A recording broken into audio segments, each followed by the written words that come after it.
Welcome to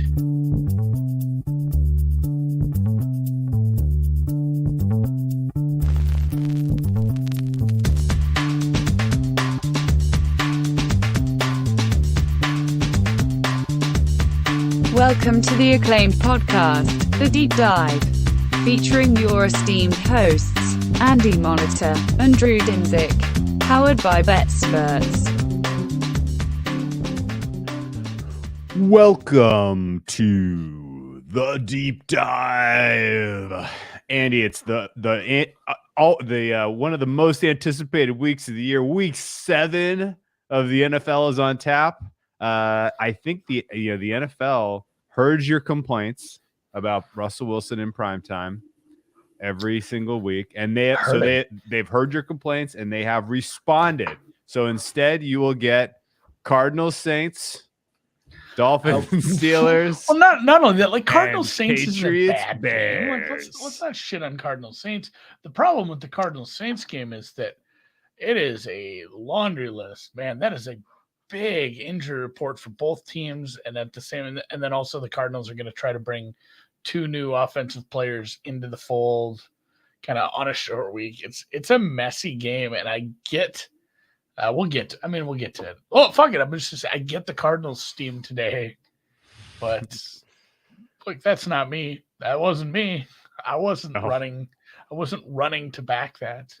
Like it's been fine, and really, like, if you want to bet against the Saints the last few weeks, that's fine, but it doesn't matter who they put out there. The offense still just kind of hums somehow.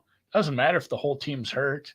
They're just going to have like a 3-touchdown tight end / quarterback performance, or Kamara drops 100 on you. It's somehow just show keeps going on for the Saints, no matter how many injuries they have in the offense.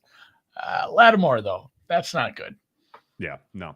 Let's save a little more deeper discussion for the Thursday night game for a minute. We'll let people kind of matriculate into the YouTube channel because we're just tweeting this stuff out. And also, tweet out the YouTube we are up against America's sport, the NBA tonight. A lot of buzz about the association this season, which I love. A lot of people asking questions. They're interested in handicapping it. They're interested in betting it. They want guest appearances. I am just delighted at the interest level in the NBA right now. But we're here to talk NFL. This is an NFL show through and through, to its bones, in its blood. I think, but then kind of before kind of getting into the games, because we'll let people find us. What do your power rankings look like right now? And not even 1 to 32, because 6 through 32 is impossible. What does just the top 5 look like for you, Andy? So I'm taking the long view on it because it's hard. It's really hard. Like, how do I just keep? Hard. How do I keep downgrading Tampa when I do believe long term it's a roster and a coaching staff that's going to be super dangerous come playoff times? And how do I not upgrade Minnesota when they keep winning, but at the same time it's wins against bad teams? It's wins against teams that you were behind the Lions and the Bears. That's not good. So I mean, it's Buffalo and everybody else first off. And the step down to Philly and Kansas City isn't huge, but like Philly, Kansas City, a healthy San Francisco team, a healthy Tampa Bay team, that's kind of it. And then there's another big jump, and then you get basically the next 15 teams, if not more. And then you have like, hey, it's Cardinals, Bears, Panthers, Texans. See the Giants, if they start losing, might find their way down there. Like, I don't know quite what to do with that team, but yeah, Panthers, Commanders, Bears, Cardinals, Texans are kind of in their own little bubble down at the bottom. But it's very stratified. I know, like, normally if you look at your power rankings, you look at where you have everybody. It is kind of this. It's not perfect because there's just not a big enough sample size to make this perfect bell curve. Mm-hmm. But usually it's damn close, where you have a nice concentration around 0. And we're talking on the power ranking scale that we normally use when we're power numbers. Our power numbers. Don't say power ranking. Power numbers. When we're trying to build out a number, we're actually using it as a comparative tool to make our own lines. Where 0 is an average team on a neutral field against any other team. And then from there, as a team moves up, like if a team were a 9 and the other team were a 0 and they were on the road and you took away 1.5, they would be a 7.5 point road favorite. Nobody's a 9 this year, though, guys. No. Like normally there was this nice concentration of between 3, -3, and between those two, I had, half the teams were in there. Yeah. Your standard deviation was pretty normal. And then you'd have some outliers, and then you'd get to the fringes and you'd have like, here's the shittiest tails. team. And the tails would be very light, where it's like, all right, there's 2 great teams, 2 horrid teams. It's very odd this year. It's it's not a normal distribution. Yeah, I agree with that. It's abnormally distributed. Shut up. I will say, though, that it is not only is it abnormally distributed, but it's also there are way more teams within a point or so of an average team than there usually are. Like, you can use +3, -3 as your instead of a nice bell curve, it is a big it's a big hump with kind of very humped that tail to the bad. And I think, there's lots of reasons for that. Injuries have been pretty bad this year. A lot of teams are going to be healthy. They're going to sneakily get healthy over the next couple of weeks. But that is not the case for our Thursday night teams, particularly the New Orleans Saints, who are suffering cluster injury on their roster. And normally a team like the Saints, which is well coached and just in general good talent evaluation, next man up does his job. But they are especially lean this year because of all of the money they paid to Drew Brees at the tail end of his career and the way that they, kind of made their roster somewhat top heavy without even really elite talent. And so they find themselves in a precarious situation here where they do not have a ton of healthy bodies of quality. They come off a hard fought loss, hosting the Cincinnati Bengals, turnaround on a short week. I'll ask you again, as I asked you on Monday, who's the quarterback? Do we know for sure? Is it Taysom Hill? Andy Dalton unlikely to go? What is your read on the quarterback situation for the Saints? I think it's Jameis, baby. I think Jameis time. Now. Okay. He's available. They're saying available, may not start. He's limited in practice. I think he plays. It's going to be game time, though. So it's just another reason to probably not bet this. Maybe hang out with us at halftime, guys. Bet this in the second half. Live bet this. Treat it like you're treating the NBA, where, hey, we got to figure out, Miles Turner got hurt 6 seconds before the game started. We need to change things here. So, I mean, that's kind of what this game is. There's going to be a bunch of game time decision stuff. There's going to be all these injuries to try to make sense of. And then you've also got, like I said, a Saints offense that somehow just keeps doing it. No matter how many people are injured, they find ways, despite having he's not a rookie head coach, but he is a new head coach on a short week. Yeah. Sure. And then on the other side, you have a head coach who is saying all the wrong things. Cliff's like, hey, we might just, he's talking about turning over play calling to someone else without being super specific about it. That's not the rhetoric you want to hear from a confident head coach.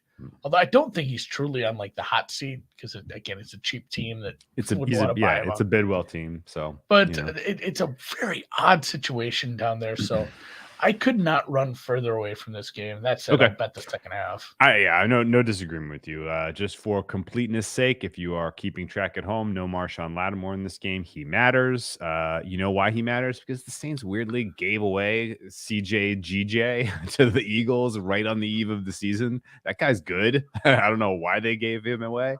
They now have very limited depth at the cornerback position. It looked like the Saints were everything was solved at the wide receiver position, but now no Michael Thomas, no Landry, and Olave will be back, but he's playing with concussion, so who knows if he gets a full complement of snaps and if he makes it through the game. So just create value, because I think enough smart people, including us, or enough smart people plus us, I don't know if we fall into that same are kind of on that boat where the Bidwells just aren't going to fire Keim, and they should. I mean, it should be a Bears thing. You get rid of both guys, but they owe them a bunch of money, and the way things work. I mean, you all saw how much money Rule got.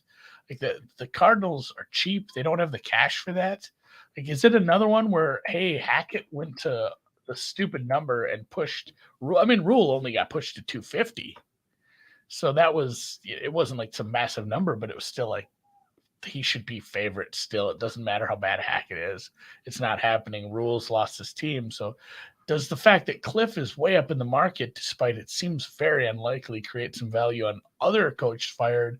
And are you going to get your Lovie Smith money back?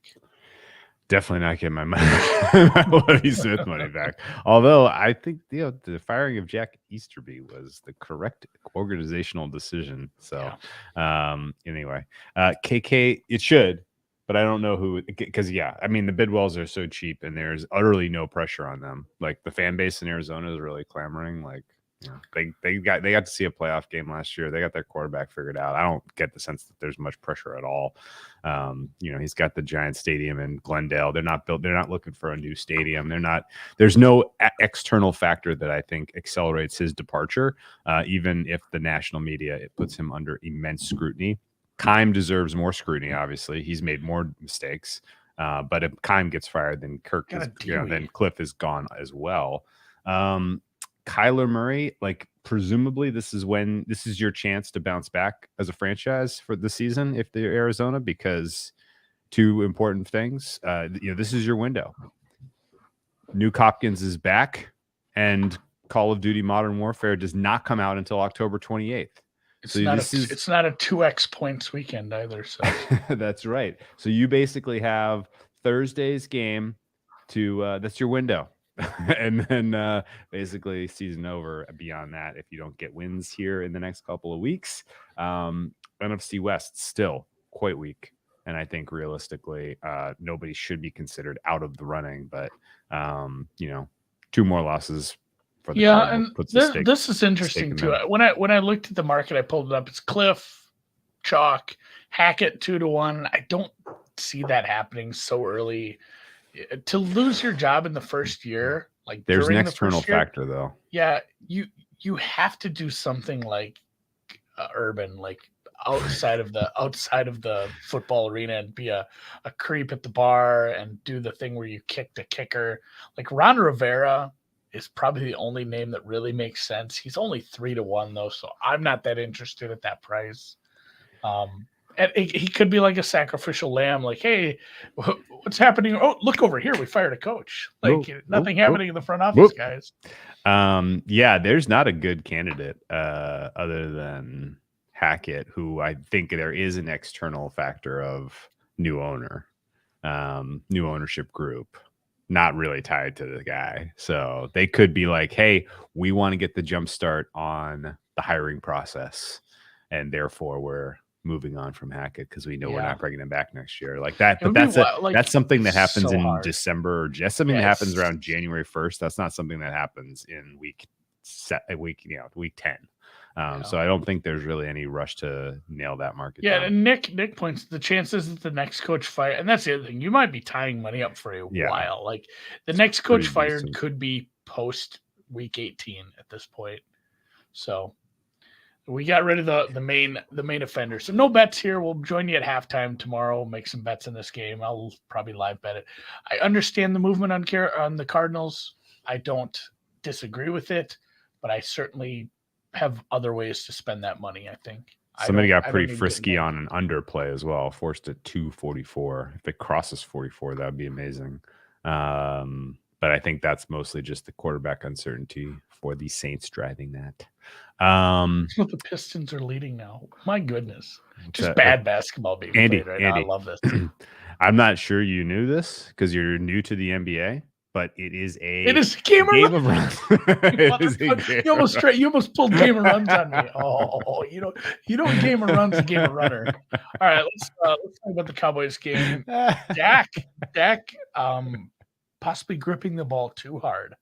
I seen a tweet from Cowboy Stats and Graphs, whatever his name is, kind of a joking tweet. I thought we might have a rookie of the year situation where it comes back even stronger. A Tiger Woods situation coming back even stronger.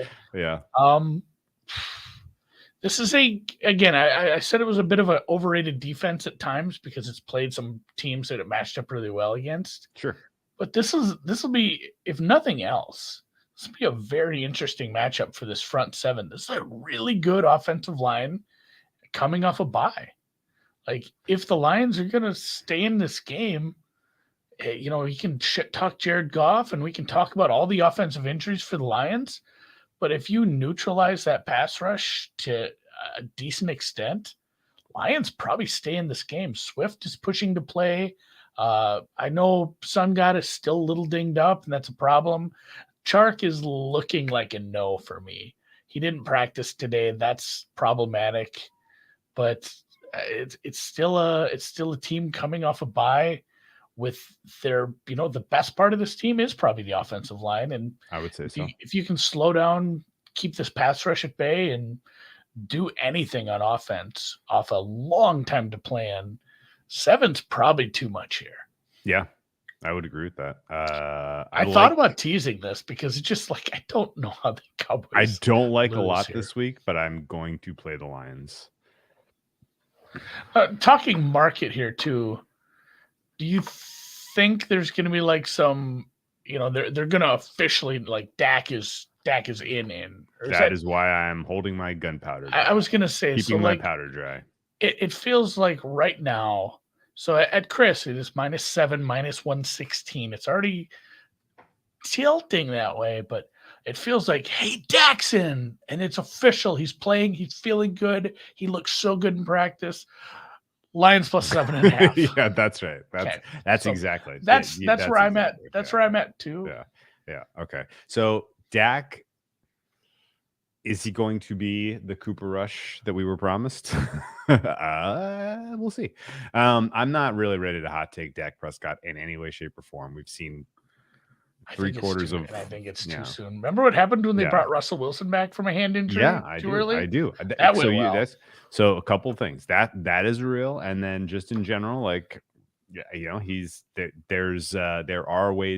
are issues with the offensive line, injuries with the offensive line for the Cowboys that may matter.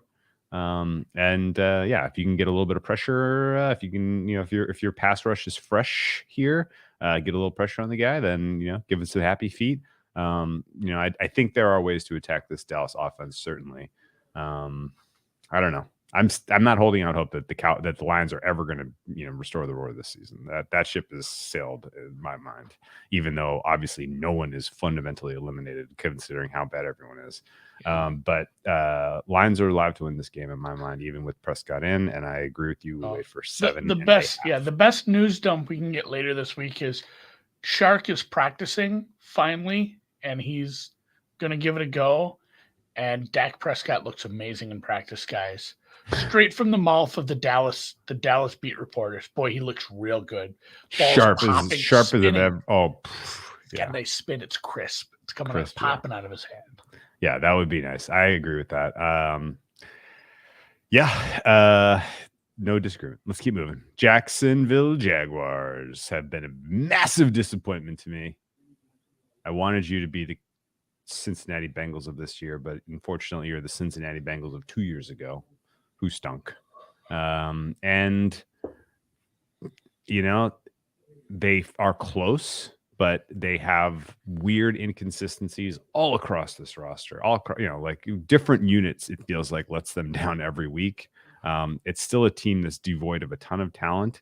They have every incentive in the world to continue playing hard because they're up against the cap next year. They're going to have to pay a lot of people. Like, this can go pear-shaped in a hurry if they don't find something successful this year. And Peterson is a guy that I still believe in, that he can kind of restore this franchise to something of note.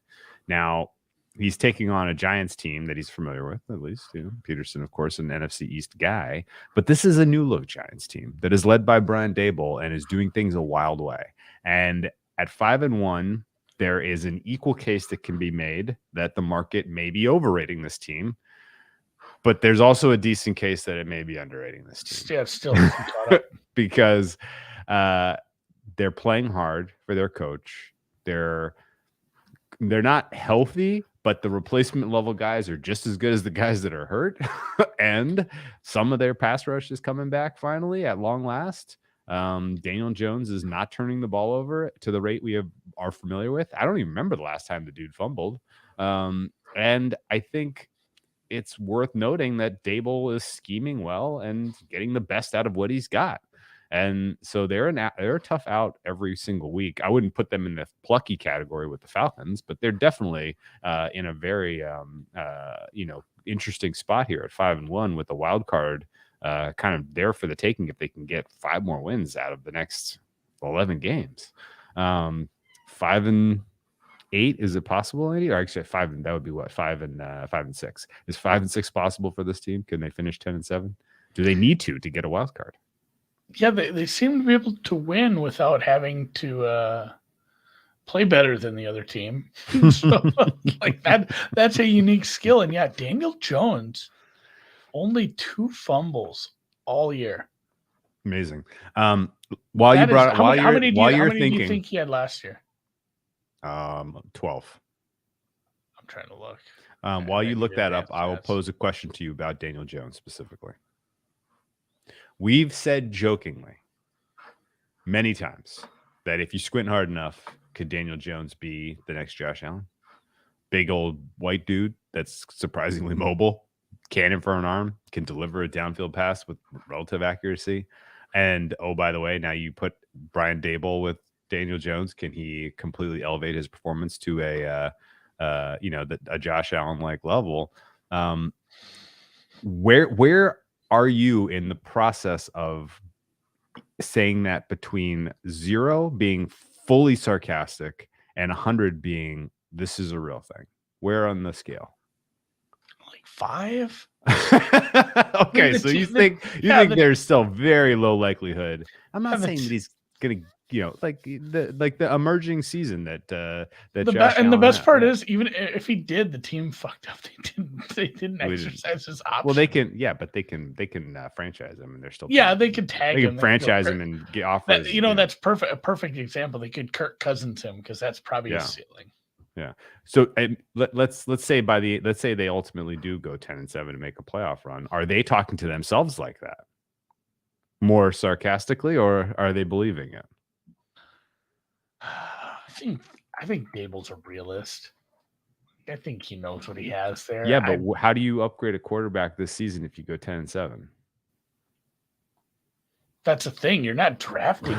You're not going to get the. No. Oh, where do we go from here? His clearly his best game was against the Bears. Yes. And I mean, some of these other games, they weren't good. Like, they weren't good games. The last 3 have been good. The Bears game especially, and a couple of those games he was able, like you said, use his legs a level. He was decent against Green Bay, especially in the second half, and then he was okay last week. So he's in. It's almost like he is the embodiment, the personification of a team going 8-8, where it's like, hey, this quarterback's probably too good to just throw away, but he's also not good enough to take us to a next level. So he feels like this dumb conundrum that the team will be faced with. Like, shit, he had an okay season.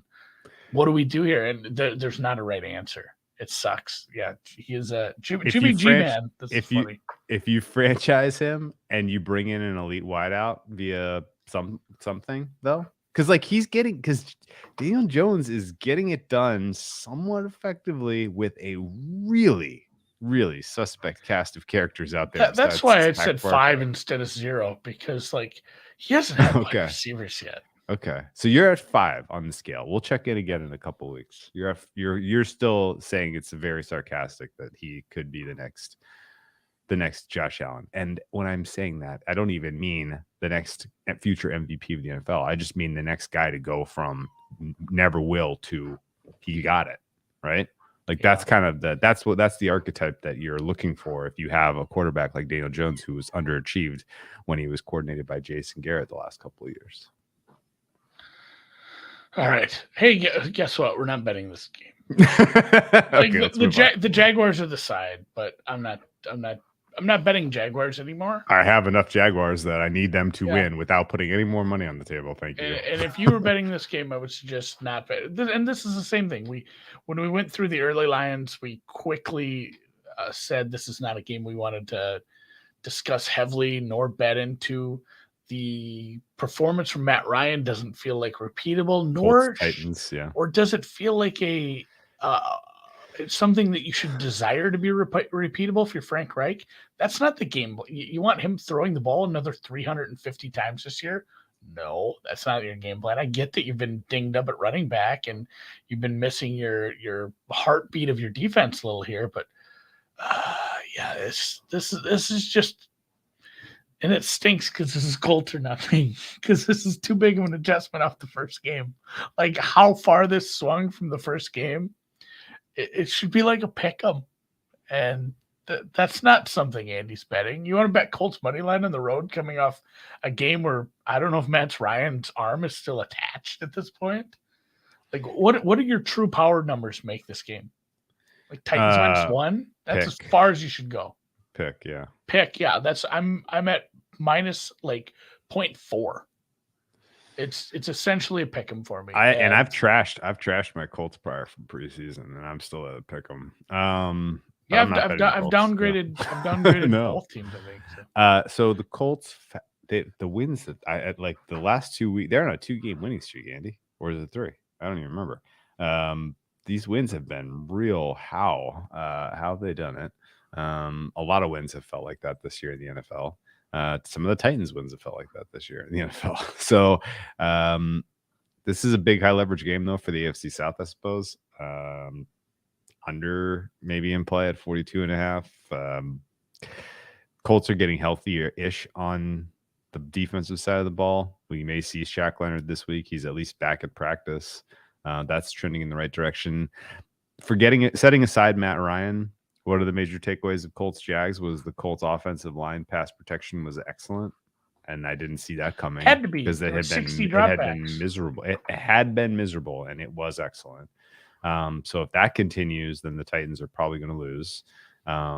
This feels like a 23-20 game either way. Total's 42.5, so pass Rooney.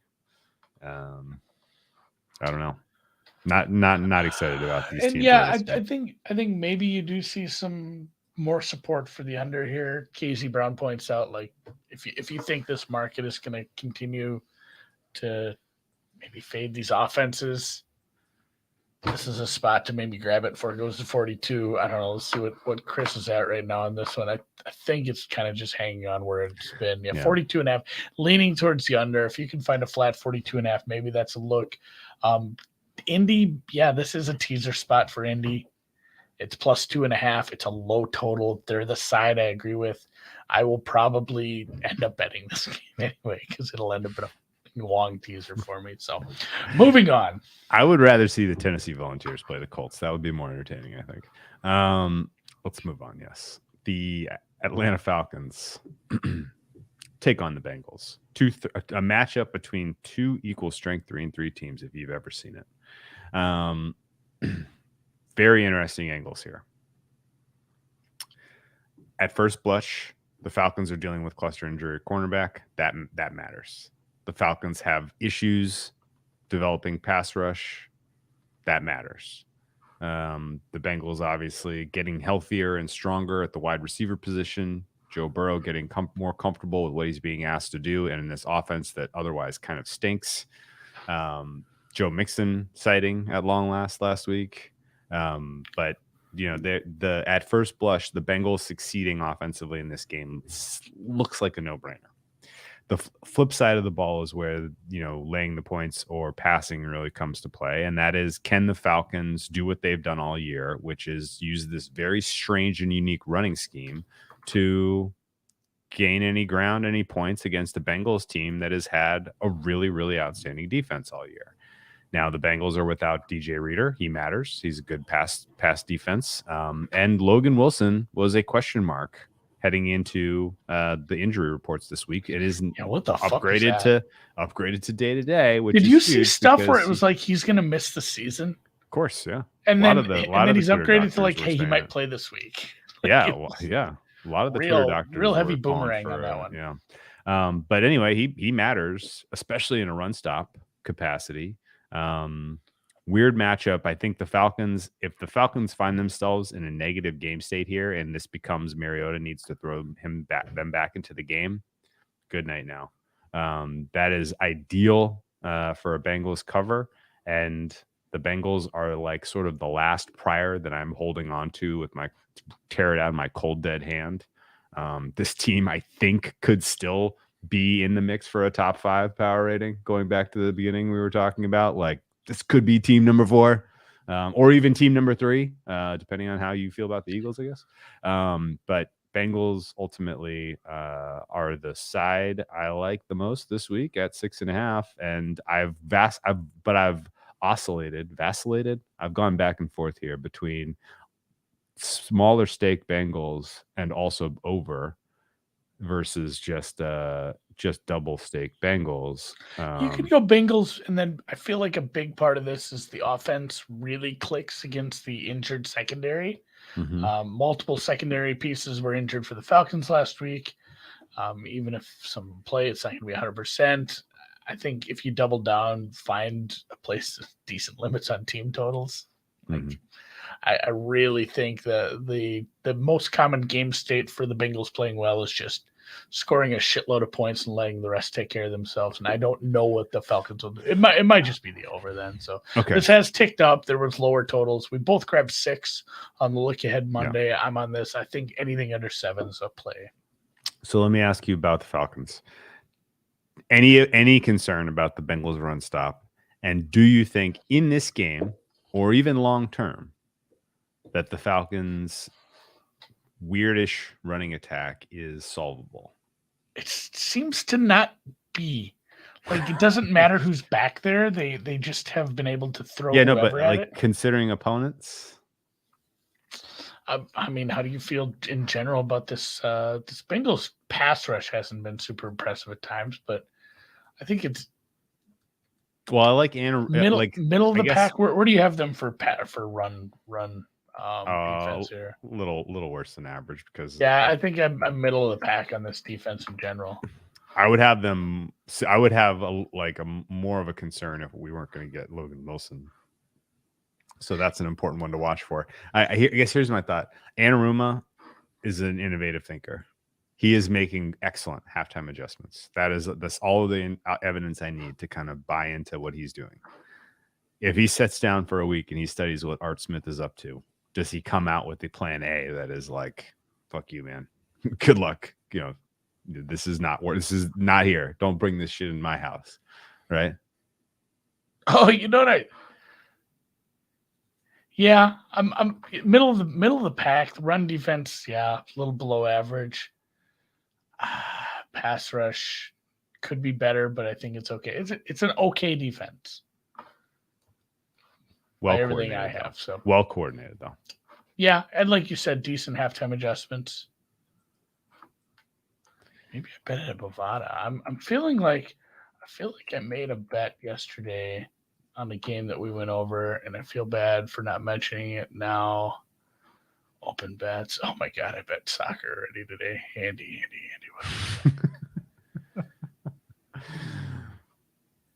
I'll find it. Franz Wagner double. You're all over the place. Okay, so in general, the Bengals have an outstanding duo of safeties beyond Logan Wilson.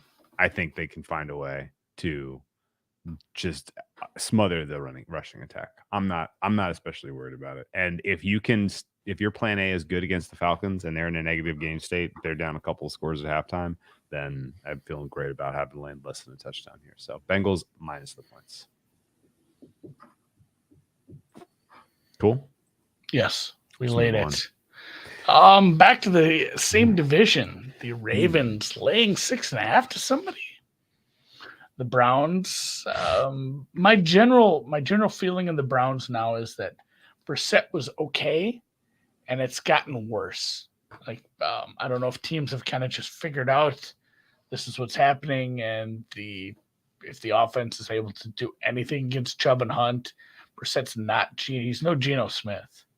And if you can, he's getting worse. Like he looked pretty rough at times last week against a good Patriots defense, but not a great Patriots defense. I don't put them up there with like the Denvers of the world. So if he plays like that at the Ravens, this line's probably a titch short. But I'm not fully trusting the Ravens. And Lamar is missing practice time still for injuries. You got banged up receivers. This number's too big. I don't want to lay points with the Ravens at all.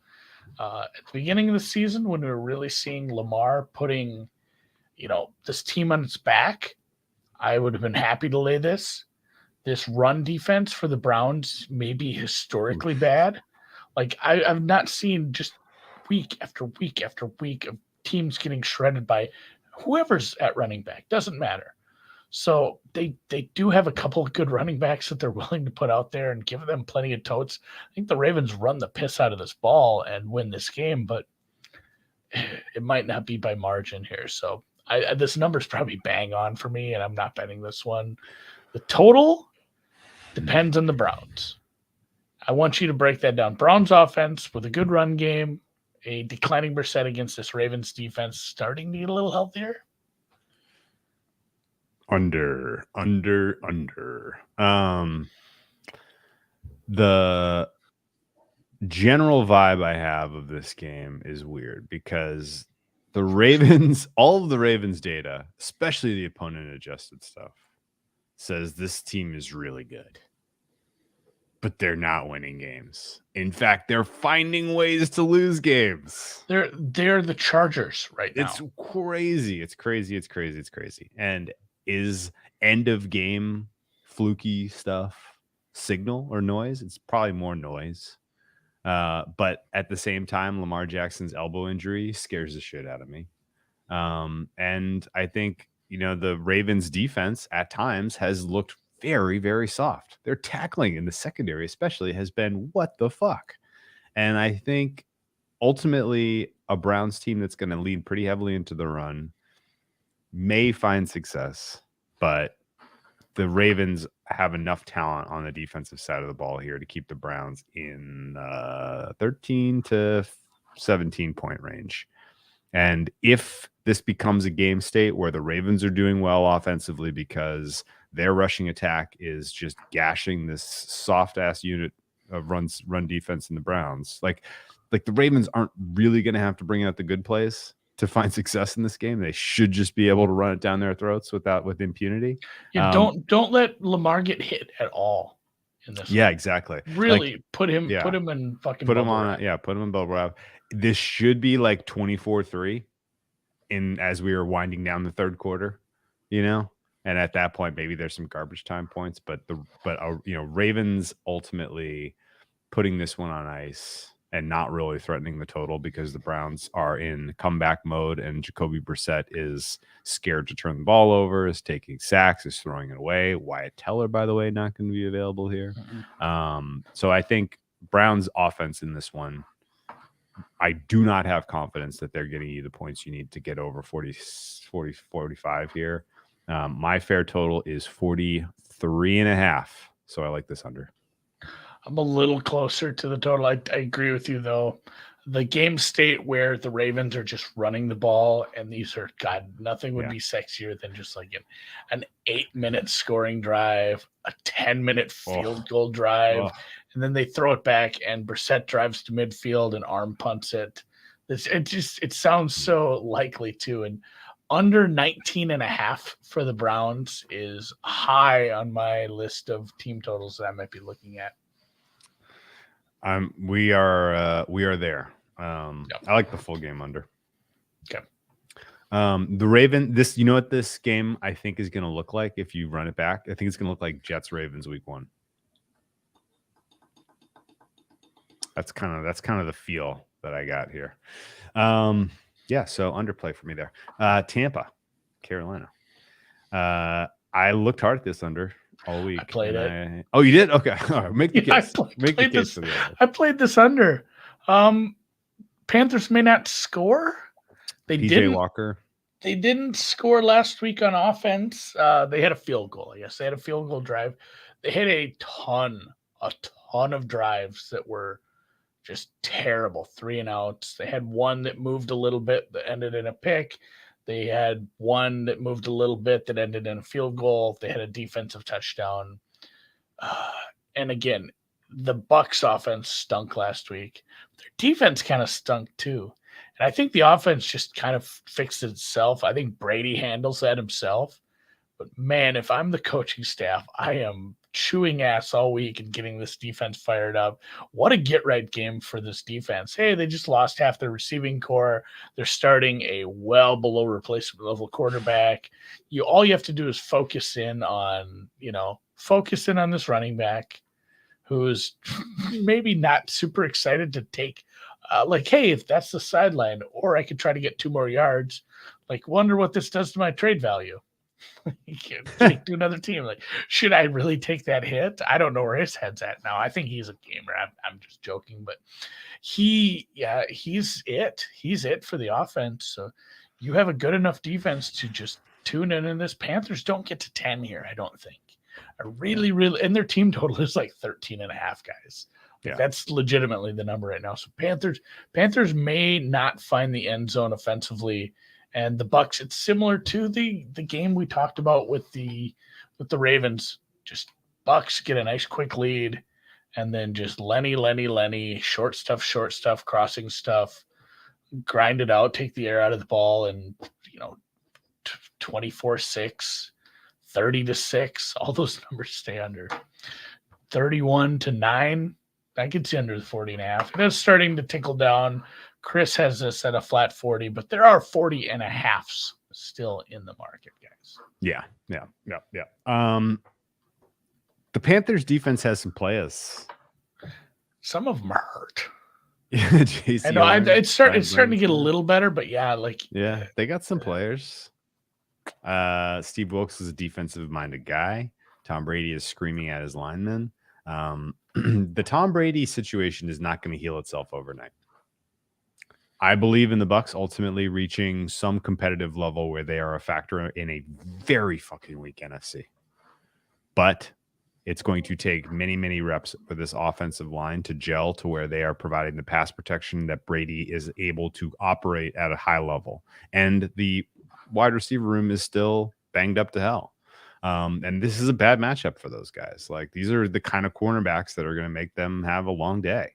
So I think under is the only way to go here. I can't imagine laying this many points with Tom in his current state. Dude does not look like he is enjoying this season at all.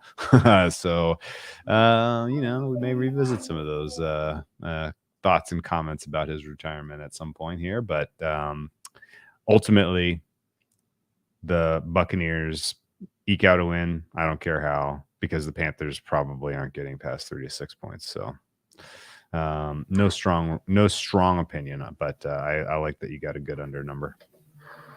Yeah, and this is another one, same as last week, where I said, in what world am I laying this many points with a broken offense with the Rams? And then in what world am I taking any amount of points with a Carolina defense or a team that's just dead?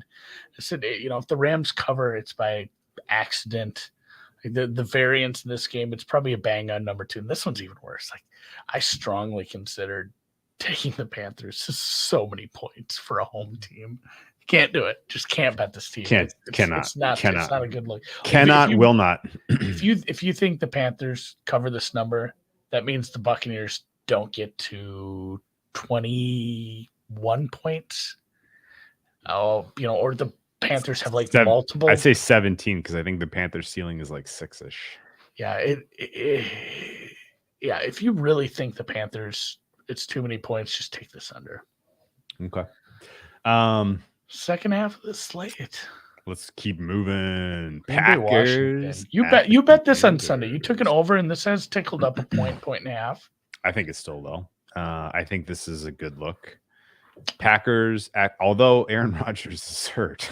Yeah, I was going to say. Not good. So we have a bit of an. I think it's probably truly an upgrade with Heineke. Heineke's played enough ball. It's not like some guy that's just stepping in.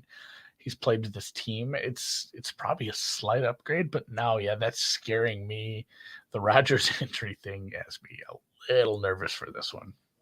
Yeah, I don't like it. I wish he was 100% or at least 80% or at least not whatever he is right now. The Commanders' defense is really bad, but the Commanders' offense, I still believe in the pieces around the quarterback position. The offensive line is getting healthier. They have some damn decent weapons in the passing game, and I like their rushing scheme, and I like their offensive coordinator. I do think Heineke is going to look like an upgrade, and this is a Commanders team that's going to find their way into the 20s. And I think the Packers are going to be forced to answer and are also going to find their way into the 20s here, even if it ultimately is Jordan Love time at some point because Aaron's not feeling good. I don't really know where the Packers are right now as a franchise. I don't love any of the comments or any of the vibe that you get from anything you hear whatsoever. You could say the same thing about the Bucs, by the way, but at least the Bucs defense is playing well. The Packers defense is getting pushed off the field. And that's a problem. So I think ultimately a play on the over is also a play on the Commanders. Team total over is also probably taking the points with the Commanders. It's all correlated, but I elected to go over just in case Aaron Rodgers goes scorched earth nuclear fuck you mode, in which case he gets it by himself, but who knows? What is Mo Bamba's lifetime like? What do you think his 3-point percentage is for his career? I think he's probably made three makes on, we'll say, 23 attempts. He's taken 4 tonight. That's all he's taken 4 shots. They've all been from deep. He's not made any of them. I don't know what he's doing. It's really the baddies must be the Jordan Poole baddies must be courtside there in Indiana or Detroit rather. Geez, I'm not even in the right city. So yeah, I like your look, but I'm scared with the Rodgers injury. Oh, Mo Bamba shoots threes all the time. I have no idea who the fuck Mo Bamba. What his splits look like. He has made 203 3-pointers in 576 attempts. So his free three. That's actually high. There we go. Fine. Look at him. 35%. Yeah, that's a good job. All right. Keep shooting, Mo. I'm just getting mad at him. Keep firing, Mo. All right. On to the next one then. We will I'm on the wrong tab. I can't see the next game. So Jets, Broncos. Jets, Denver, the best defense in the league probably right now. This Denver's defense is nasty, and I feel so bad for them because it's like they're, the guy who tries really hard in the group project, and then Russell Wilson's also in your group, and he's off making fucking cringe-ass TikToks. And it sucks because he's not contributing. This offense stunk. That was one of the worst overtimes I've ever seen. I think we might have a tie because nobody can get a first down. I was so now I want to know if that is.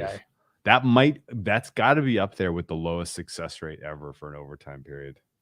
It's got to be. There were 0. I'm not sure there was a successful play. Even the scoring drive, it was run into the ground. Maybe a few yards on third down, which trot out your injured kicker. If you don't get a first down on third down, that's not a successful play. So yeah, there might not have been a successful play by the way they grade them in all of overtime. And yeah, I'm glad that I still think that's against the rules. Just shoving the guy into the guy who called a fair kick. It's one thing if it just happens, you're running and blocking, but he waited and then pushed him. He timed it. That was game the system. I'm all for it, but what I've heard in reading and listening to comments, he was coached to do that, and the special teams coach got his guys because that is apparently a legal play. Yeah, it was premeditated. It was premeditated. It was good for them. Then it was coached up, and and you know what? I made the joke in the moment. The Chargers special teams breaking that game in their favor, that was a long shot. 1,000,000-1. It was a long shot. And ultimately their kicker not, effing it up, especially considering he had a blown hammy. Don't understand it. Unbelievable. The fact that he made that kick, he's out for 2 to 4 weeks now. His hammy was messed up. I love what he said. He's it didn't matter how long the kick was. It was going to hurt bad either way. Yeah. Okay. So let's break down this game and let's talk about the Jets a little more, though, because that game was wild and we needed to give it a little look. Broncos were incredible in the scripted portion of that offense. And if they build on that against the Jets team, they should be able to score here. And then on the flip side, this is a really bad matchup for the Jets offense versus the Broncos defense. Not only are they coming off of a couple of big time performances and everybody blowing them in the New York media, but now you got to go to altitude and you got to play a top 3 defense. So this could be an ugly one from Zach Wilson and company in Mile High. Like, that's kind of the angle I want to bet here. And if Russell Wilson ultimately is unavailable and it's the Mark Rippon show, Mark Rippon, is that his name? Brett Rippon? Brett Rippon. Mark Rippon. Rippon was the Redskins quarterback that won the Super Bowl. His uncle, yeah. If this is the Brett Rippon show and this flips across to Jets' favorite, I'm in. I'll take the bait. I'll bet it. I'd rather have Russell Wilson out there, I suppose. But if there was ever a get right spot and a sell high on the Jets, I mean, this is classic buy low, sell high, is it not? Yeah, it is a really finally like, hey, this Jets offense is a lot of fun. Yeah, they are about to get punched in the mouth by a good defense. And the Jets may be a good team, are decent, better than we thought. They may have a little bit of a spark, but this is just such a shitty spot for them. Like, and yeah, it's funny that Rippon his last start was a Jets game that went like there was like 67 points in it. I don't think we see that this week. This Broncos defense is very legit, and yeah, it's a super sell high spot on the Jets offense. This total is super low for a reason because the Jets defense is actually decent, and it may be Brett Rippon. So there's probably a case to bet it under 38.5. This is like a preseason line, guys. But if I was betting this game, man, if you gave me $500 and said you have to bet one of the 4 major markets, it'd be the under. Like, I wouldn't even think about it. The preseason expectation with relatively little difference in terms of available player was Denver minus 7.5. Have we learned enough about the Jets and the Broncos to swing that much win probability in this game? Yeah, I mean, Brees is nice, and the receivers are nice, and the secondary is doing some things. The Jets definitely deserve an upgrade from anybody's preseason notions, and the Broncos clearly are a downgrade. I'm not sure if it's 6 points cumulative.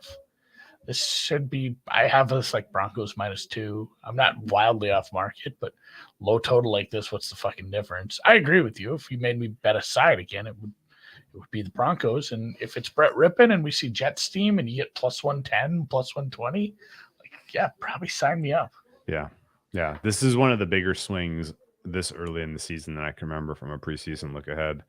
The Denver Broncos were expected to have a 72% win probability in this game, and we are looking at 52.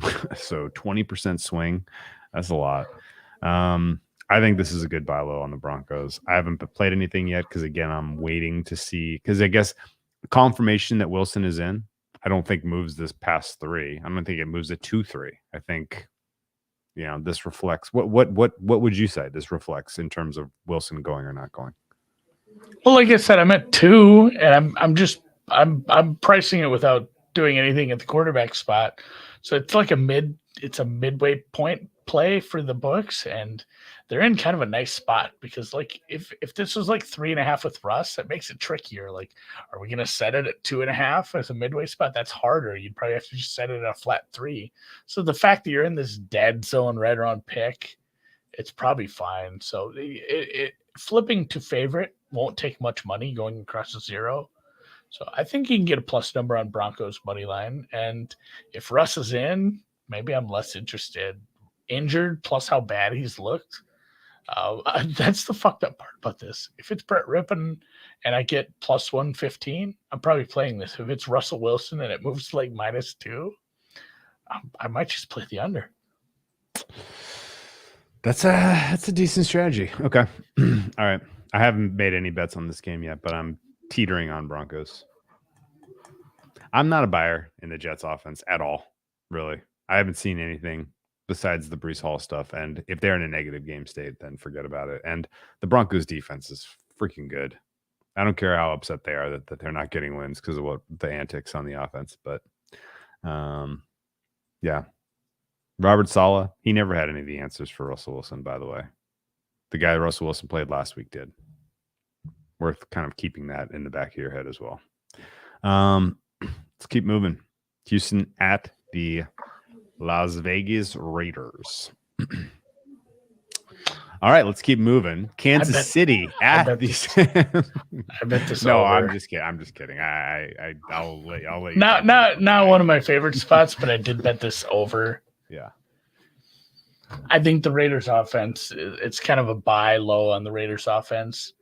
If you're Both finally teams going to getting off the bye, and they finally started to get Adams involved in what we thought we'd see from Adams. This is a good quarterback, and this team is better than their 1-4 record. I have them higher in my power rankings than a lot of their power numbers. Now I keep saying rankings, thanks, Drew, but higher in my power numbers than a lot of teams kind of around the same area. Like this is for sure a middle of the pack team, maybe even an average team in certain aspects of their game. And as far as the offense goes, like their ceiling, if they keep going, is getting damn close to the top 10. I don't think they get there. I think the true ceiling is probably, where they crown is probably 12th, 13th, something like that. But it's an okay offense, especially throwing the ball if this starts to be a thing here. So I looked at some red zone stuff. I looked at some success rates for the Raiders and just kind of a buy low spot on them versus a bad team at home off the bye. And that said, the Raiders defense can be beat by basically anybody. This totals should be 47. So the run defense probably gets a little shredded here by Texans. They should be able to run the ball. I don't know if they have a ton in the passing game, but even in basically all these games with the Texans, the Texans have played better teams than them in every game. I don't know where you have them in your overall rank. I guess if they would play Carolina, it'd be one thing. The Jaguars game, kind of want to throw that out. The Jaguars are unsolvable at this point, but they scored 20 up in Chicago. They put up 24 at home on the Chargers. The Broncos game, that's my favorite defense right now. They took the Colts to overtime with 20 points. They should be capable of getting to 20, 22, 24 on this defense, and I think the Raiders are able to move pretty easily on this defense off a bye. So okay, it's not a favorite play, but I make it like 47. Okay, shower fart game of the week for me. This is the one I have no interest. It's fun. Like I'm gonna no interest. bet. I have bet this. Probably won't watch it. All right. Well, I ultimately, I have yet to bet a Texans game, and I don't know that I will bet a Texans game, at least until they're in prime time against. Oh my God, they're in prime time in 2 weeks, Andy. You excited for this? Always. You know who they're playing? Oh, I do not. The Philadelphia Eagles on Thursday Night Football. Is it in Philly? It is in Houston, at least. Oh God! I was gonna say, what would they? Yikes! It's gonna be a big spread, regardless. Yeah. Eagles, preseason look Eagles ahead. minus 11. You want to guess what the preseason look ahead was? 8.5. 4.5. What? Yeah, that's how far. I forgot how much higher the Eagles. Yeah, or how much lower the market was on the Eagles, and like basically everybody with a pulse was banging the drum for the Eagles. It's not like we were the only ones. No, I can't believe the Eagles. I was the last person to the fucking party. Yeah, that was the whole tone of the. That was the whole tone of the Eagles preview. Goddamn, dude. Yeah. Forget the Texans. Shower fart. Let's move on. KC at San Francisco. We got a little Super Bowl rematch here, Andy. This was a game that I remember well. It took place in Miami. Shakira and J-Lo did the halftime show.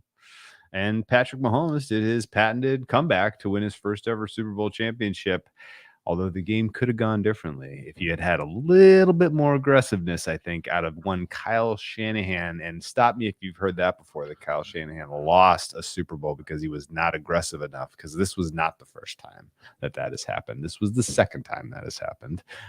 First, of course, famously, the 28-3 loss from the Falcons to the Patriots. The Kansas City Chiefs take on a Niners team that is getting healthier. That's not great for them.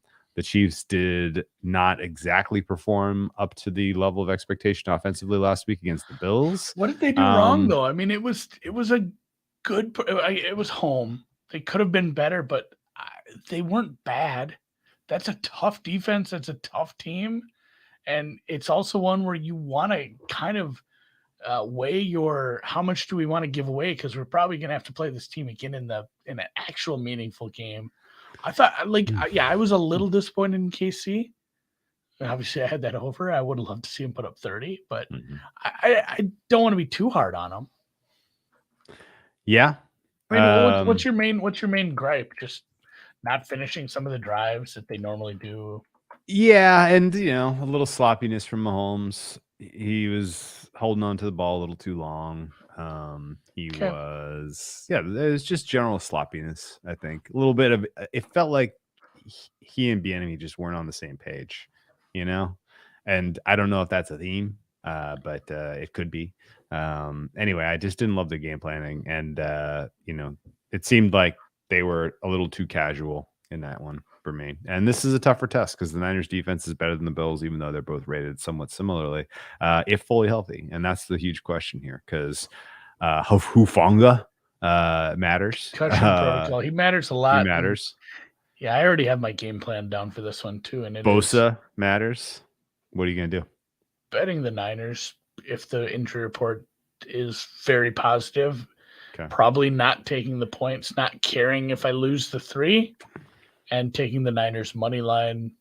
I know there's been a couple of people that already told me, like, hey, all 4 times they did this back-to-back on the East Coast, they come back and they've lost the game.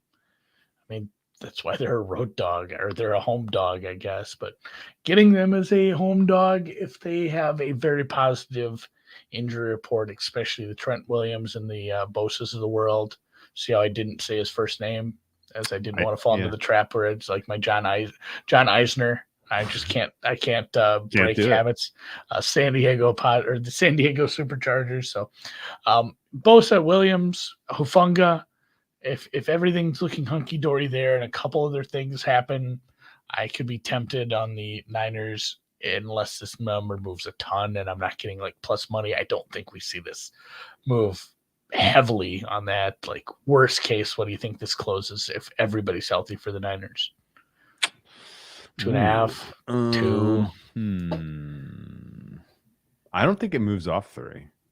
Okay, I think it would have moved. I think it would have moved already. I said that yesterday too. The report was really positive, and it didn't budge. So I think there's enough Kansas City support here that it's probably going to stick there. And I like what you're saying there, because I said that too. I said I'm not going to worry about losing the 3.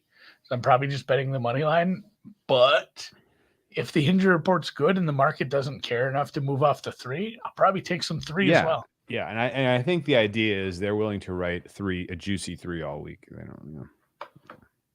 I mean, the shades of gray between 3 minus 115 minus 117 and 2 minus 105, 2.5 minus 105, right? So I think they're fine writing these tickets, expecting that this is going to be a close game either way, and they're not really sweating it.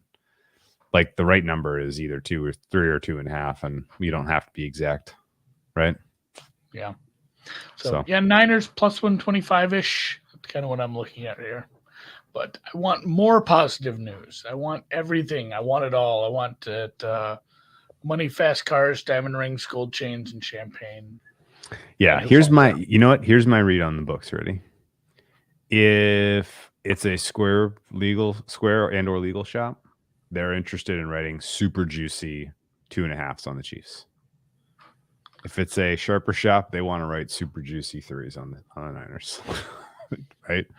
Like, I think they kind of know that that's the right number, and that 2.75 is the right number, and they just want to write juicy shit. That's my thought. What do I know though? Anyway, let's keep moving. Total? No. I could be talked into this being just right. And I just talked myself into it. It's bounced around from it's gone. This has been had two-way action. You saw 47.5 go down to 46, and now it's up to 48. Not consistent with the injury reports. Don't get it. Don't get it. All right, let's keep moving. Seattle at LAC. That is the LA Chargers, not the San Diego Superchargers. Not the Clippers. Andy, do you remember the second half of that Chargers game? I do. Did it feel like the Chargers were on the cusp of breaking out offensively to the tune of laying a touchdown? No. No, I mean, and, numerous times through this podcast, I've talked about how much I like this Denver defense, and I have them top ranked at this moment. So kudos to, I want to give them kudos for winning the game, but also kudos to us for betting them in the second half. Yeah. Having the gumption, the balls, the wherewithal to bet them. Sure. But boy, that was not feeling great. And I had Broncos plus 4.5. So yeah, I was sitting in a position where I wasn't feeling horrible about double losing dipped that. on under was the right call. But anyway, yeah, my God, the under was a no-doubter. But rocking chair under. And it's funny because we go from rocking chair low total under to a 51.5 here. The highest point expectation of the week is the Chargers. Yeah. This offense and the Seattle. How much have you upgraded the Seattle defense? A little. I think the D line especially looked decent against the Cardinals. It's still a bottom 10 defense overall. Sure. But it's getting close to creeping out of that and getting closer to like the 20th best defense. Yeah. You've got a couple of decent pieces on the pass rush that are moving a little. They've got the defensive rookie of the year. Little did you know it's not Sauce Gardner. I know he's fun and it's fun in the media, but the actual defensive rookie of the year is playing in the Pacific Northwest this year. And yeah, I think the Seattle defense can do a little bit. Probably keep the Chargers in the low 20s. That offense, like you said, is not looking like it's breaking out. Mm-mm. And the Seattle scored 19 last week. A lot of the Denver defense performance was awesome, and but they were they knew what the jig was up, screen passes, and let Surtain do his thing, shutting down Mike Williams, and these guys they got nothing, and I don't see that changing here, even though the Seahawks defense stinks. I guess I just want to point out though, mea culpa to Pete Carroll a little. We should have seen this coming. Please don't say we should have seen this coming more, because if there's one thing that gets that guy out of bed in the morning, besides chomping some gum, it's running the ball. It's getting young defensive players coached up. That's the one thing that we've always known that Pete Carroll had kind of in spades was he gets the young defensive players, particularly the secondary players. He gets the most out of those guys because he is very, very good at coaching and developing defensive talent. The Legion of Boom was a combination of good drafting and Pete Carroll's influence on that, and developing those guys. And he's doing it again. And I think that the arc of the Seattle Seahawks defense is going to be clear as a bell between the beginning and the end of the season. And this is a decent stepping stone for them because you have a defensive line which has struggled, a front seven which has struggled all season, finally puts together a complete game against the Cardinals, and now gets to go up against the Chargers team that has no offensive line. This should be Seahawks. Defense continues to improve in the right direction. I just don't know if that means take the points with the Seahawks or bet the under here. Why not both? Yeah, and the Seahawks have been hard to figure out too, because they had some higher scoring games. They had that stretch where they put up 90 points against the Saints and Lions, but the Lions defense is atrocious. The Saints defense has had injuries, and that was just that game made no sense in any way, shape, or form. The fact that game happened, that was the Saints defense coming back from the London game, I guess, if you want to give it a reason. The Lions defense is just bad. So I expect more of a, 24-20 kind of game here. I don't know who fucking wins this thing. And then the Keenan Allen, the fact that this has tickled a little to the under makes me feel like somebody has some intel on Keenan Allen. I'm not sure he'll ever be back, truthfully. It feels like one of these Not the way things. we remember him. This no. is it's like Chinese democracy. Like, oh, it's Keenan Allen's coming out this year for sure, guys. I heard. Like, and then it just doesn't have. I don't know if anyone gets that reference besides you. Nobody's old enough to remember that. And that album. That was the Guns. And, oh, it was awful. Yeah. Oh, not as much as the spaghetti incident, but nothing will ever suck that much ever again. Like the Carolina Panthers. I had a buddy who literally. I didn't see this, but he said he bought it. He listened to the whole thing. He took it out of his car CD player and threw it out of his window. He was so mad. Because I mean, like, Appetite for Destruction and then Use Your Illusion one. Like, it's so hard to listen to that album. Yeah. Favorite GNR song is Get in the Ring.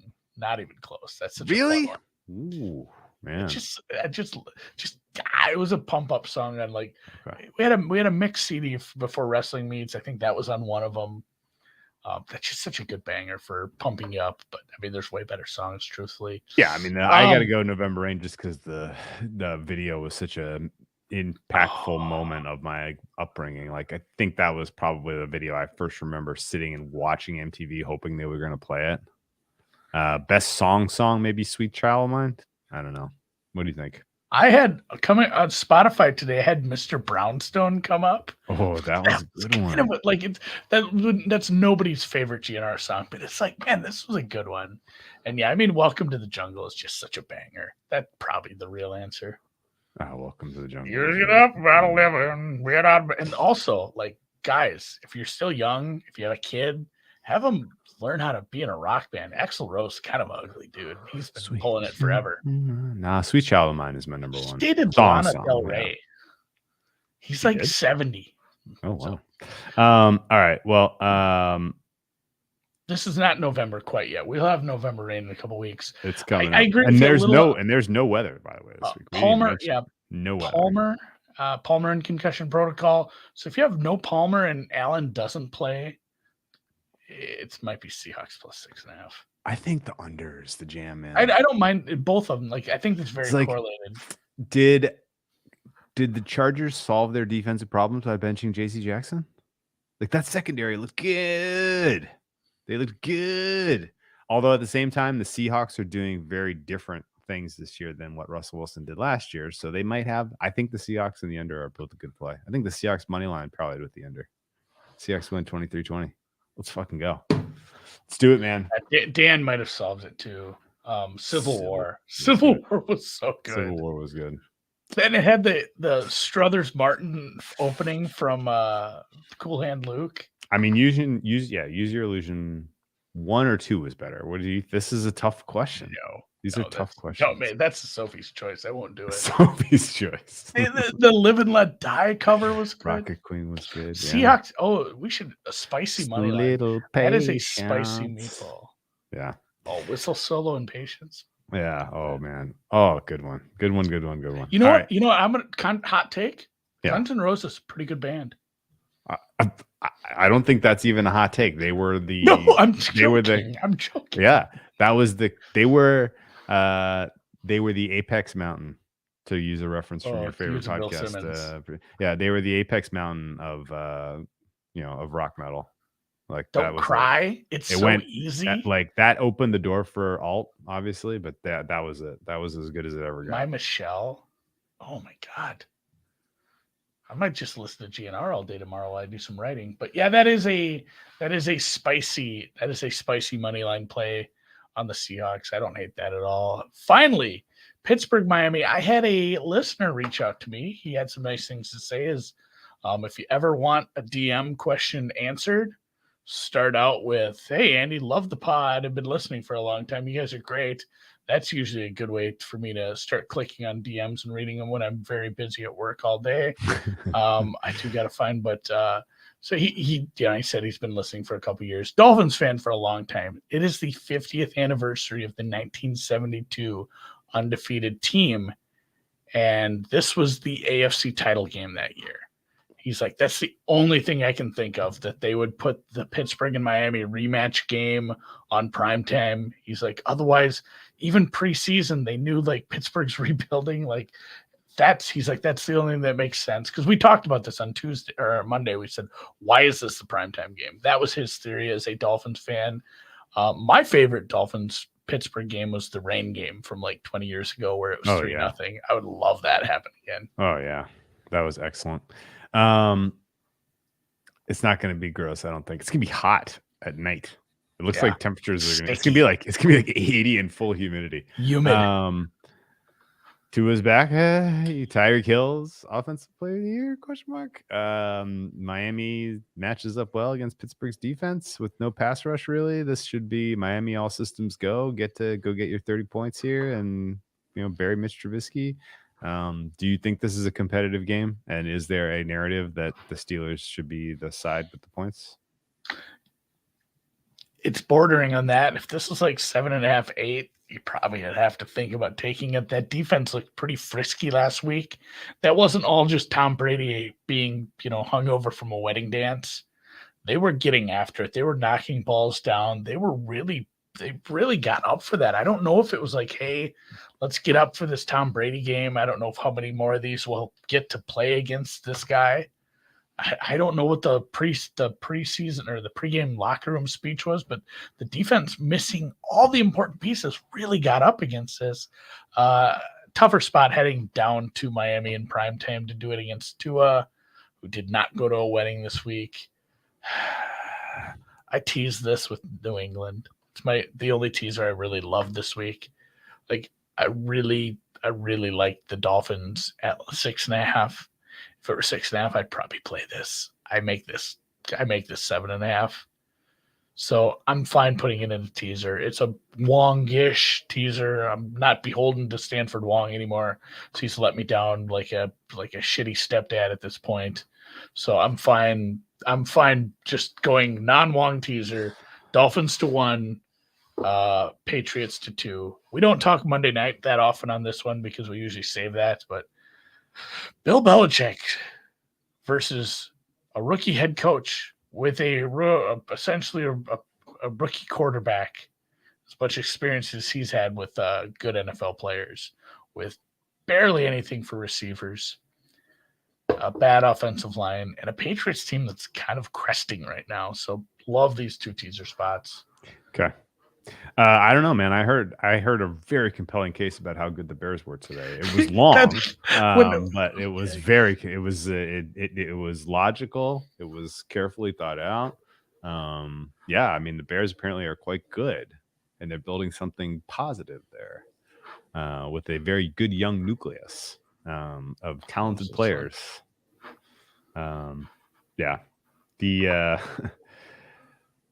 The general feeling I have of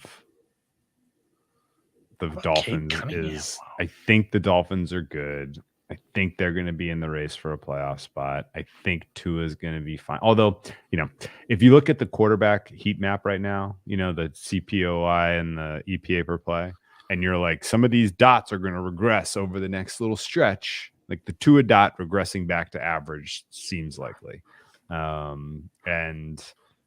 That I don't know what that entails, but maybe he doesn't quite get to the Dolphins to their point total in this game. Maybe they don't quite let him, put him in situations where he is, the target, and even, a little bit more conservative game plan out of McDaniels. Yeah, I would be doing the thing I stomp for every week. Throw the ball to Tyreek Hill anywhere on the field and let him make a play with it. Bubble screens, short extended handoffs, short crossers, curl routes, out and ups, like anything to get Tyreek the ball with his. Give him the Deebo Samuel treatment. Why? What are we waiting for? Run the ball. Yeah, jet sweeps. I don't care. Triple Why options. Why aren't they doing that? Get the ball in his hands. Here's the question. And like you said, more importantly, get the ball out of Tua's hands quickly. Don't let him take some knocks. Let me ask you two questions about Tyreek Hill real quick. He's only really being utilized in the passing game. Does that surprise you considering Mike McDaniel's background? And then number two, is that a surprise or is this a plan? Like when the weather's better, I mean, the weather's going to be good in Miami all all season, but they got some cold weather games later this year. Is this like they're going to deploy him as a running attack later in the season when the conditions are a little more challenging? Will he evolve into that role? Will they never use him in that role? And I guess, does he make sense as an equal footing to Jefferson OPOY, because Jefferson plays in a dome and Hill plays in Miami? Maybe it makes the weather thing doesn't really do it for me. I'm not sure if that's a real thing. I think maybe if anything is keeping this Miami offense from continually progressing and adding newer and more complicated elements, it's probably the fact that their quarterback gets hurt in the first quarter every game for like the last month. Yeah. That really probably puts a halt on, like, hey, let's introduce a bunch of, let's build on the current playbook and add a bunch of new complicated schemes and, game plans and, here's a new package. Who the fuck? Oh, I'm Skyler. What happened to my other quarterbacks? Yeah, you don't know all this. Like, we got to go back to the basics now. And so maybe if Tua can play for an extended period of time, like we expect a quarterback to do, we will see more unique stuff like that. But yeah, Tyreek on jet sweeps, Tyreek on just little wide receiver bubble screens. Get him the ball, guys. Yeah. So love this teaser. And then, yeah, I love the New England teaser, like maybe the best. And I've said this about a couple that probably lost, but it's one of the better teaser legs. That total's like 41. Where are we at for that Monday total? 39 and a half. 39 and a half. Belichick versus Zappy can get that himself. Honestly, Zappy against bad defenses is so fun. It is fun.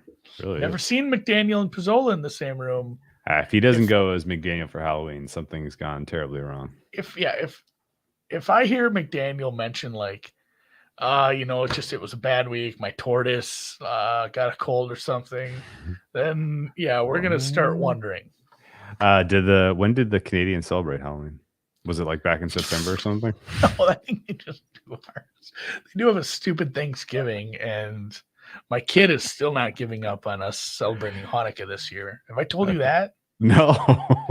There's a TV show on like Disney where a character had, there were some Jewish characters, I guess. Mm-hmm. He's like, Dad, can I have a dreidel? I'm like, I don't have a dreidel, kid. He's like, where do we get one? I don't know where to buy that. He's like, culture, and then he asked about if we can do Hanukkah. I said, we don't do Hanukkah, buddy. Excellent. He got really mad at me. So we're taking away Christmas this year. We're going to do Hanukkah. See how he likes that. I like it. All right. Let me give you before we wrap, that was a great show. It was a little short. I'm give fine. You a little bonus content. Gut reaction to the NBA. Or way too early reactions to everything. You know what? The gut reaction, the fact that the Pistons Magic game most is entertaining game. Most really entertaining fun. Game on right now. By far the most entertaining. Especially since I didn't hit my double prop, but all my Franz Wagner props hit. I had him over 8.5 rebounds plus assists. That just got there with the late assist. Are you ready? I laid minus 200 on over 2.5. Oh, we didn't do a secret pod play. Fuck. It's got to be Bengals over. Bears team total under or Bengals team total over? Both. Or Chargers under. Chargers under. Chargers team total under. That means you're counting on the Seahawks defense. I like the idea. 28. I like the idea of 28. picking. I like the idea of picking on the cluster injuries for the Falcons. So let's go Bengals over. Okay, I'm going to play Bengals over 27, Chargers under 28, and Bears under 14. Those are smaller bets, but okay. I like all those. All right, ready? Rapid fire, whip around. Celtics are live for the title. Sixers are still going to be the 1 seed in the East. One game. The Lakers are live for the number 1 pick in the next year's draft. They are very much a lottery team. The Warriors probably should be favorites in the West by a decent margin. That's a very, very good team. Magic, Pistons, awesome fun. But 2 very good, fun young squads. I think both exceed expectations this year. Wizards are trash. Pacers are tanking. Rockets are feisty. Hawks disappointing, but more defensive this year. So that is not that may be a good under early this season. Pelicans look amazing. Nets look completely disengaged. I hope they fire Steve Nash at some point. The Heat were awful in the third quarter. The Bulls were incredible in the third quarter. I don't understand what's going on in that game. Heat might be. The Bulls are up by like 15 all of a sudden. The Heat, I have a lot of red sirens, warning signs going on about the Heat as composed. Cavs, Raptors, no opinion. Although the Raptors are broadly overrated by the market and all the blog boys. Knicks are feisty. Grizzlies are playing way above the talent level of who's available right now, which is scary if they fully get healthy. The Timberwolves are a truck. That is your Western Conference 1 seed. 8. How many? What's Rudy's average at the end of the year rebounds? Probably 15, 16, I was going to say. Yeah. I mean, he pulled down, he was 13 and 8 in the first half. Yeah. He's already paying dividends. Do not read into the Hornets being good. This is the Spurs being, this is not the Hornets being good. This is the Spurs being absolute garbage. Spurs might be the worst team in the NBA. Nuggets losing to the Jazz is hysterical considering what that market was doing all day. They may be a good second half bet. I bet them first half. Oh no! I tailed Noops on it. I tailed Noops on -7.5, but I said I'm going to take a little 3.5 first half. Too. Andy, I have great news for you. It's the thing is, it's a game of runs. That's yes. right. You just need a run. And yes, Orlando is going to lose this game. Shoot, damn. I'd like Atlanta to win. Banchero looked good. Halliburton. Feisty for MIP. Banchero 25 and 8, 5 assists. Really, really good. He almost fouled out here, but it's the game's almost over, so that doesn't matter. What was Matherin's final line? Cade Cunningham, good game, 18 and 10 assists. Cade Cunningham is a closer. He's the closer. The Pistons are going to win more people than people think by a lot. Cade Cunningham just hit a 3-pointer to pretty much put the game away. Yeah, he's a closer. That was his MO at the tail end of last year, and he carried it right into game one. Unbelievable.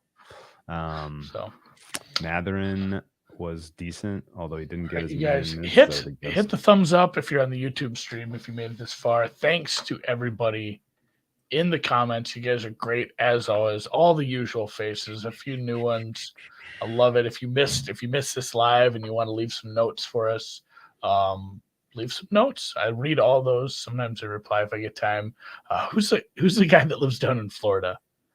He leaves like a long note on every. Oh, he does. On every. You should read them. They're good notes. Like I read them occasionally, but I don't know. They're usually pretty good. I'm trying to think of the guy, Moondog guy. Moondog. Oh yeah. Italian name. I can't think of his name. He knows it. If he's listening, he knows who it is. Moondog leaves long notes. I like to read those. So leave notes on the YouTube channel. Hit us up on the Twitter if you want. Otherwise, you guys have a great week 7, and we'll catch you tomorrow night for halftime.